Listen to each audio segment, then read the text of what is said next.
Hansel and Gretel is one version of folktales type 327A, given the same name for historical reasons, following a poor father who leaves his children in a dark forest.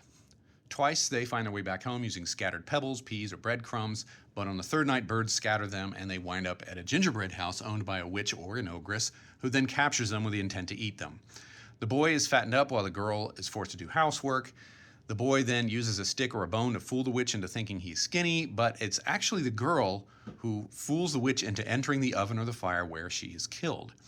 With the help of animals or angels, then they find their way back home. This story, many versions of this story are found all over the place, from First Nations to Europe to Japan to Africa, and it's about childhood abandonment. Obviously, it's how the story starts.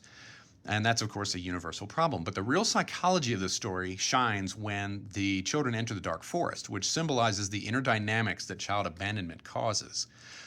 That is, abandonment creates this really awful complex, which is symbolized by the witch, who is initially inviting, hence the gingerbread, but then only wants to trap them and devour them, which means keeping the ego in an immature state. Interestingly enough, the tale shows that cleverness fails in this complex.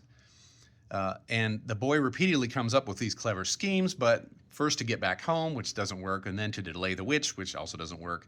In the Grimm's version, meanwhile, Gretel is really kind of helplessly crying for most of it until the end, when she feigns ignorance to fool the complex into destroying itself with fire, which of course symbolizes intense affect.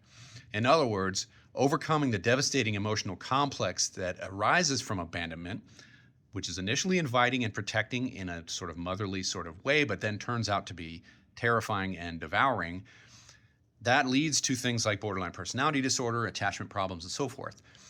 And the lesson of the story is that it requires emotional intelligence, guile, and insight, and a respect for the fire of intense emotion. That is, Gretel doesn't try to extinguish the fire. She allows it to turn upon the complex. The lesson here is that the ego can't fight the complex. It's too strong.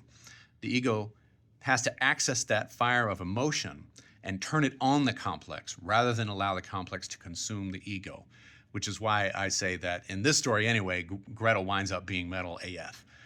And if you like this kind of stuff, you can follow me. You can sign up at ericgoodwin.com for more on the mind and the imagination, podcasts and stuff like that. And you can get a free 9-part video series on interpreting your dreams. And of course, don't forget to check out my fantasy novel, King of the Forgotten Darkness, which is available everywhere.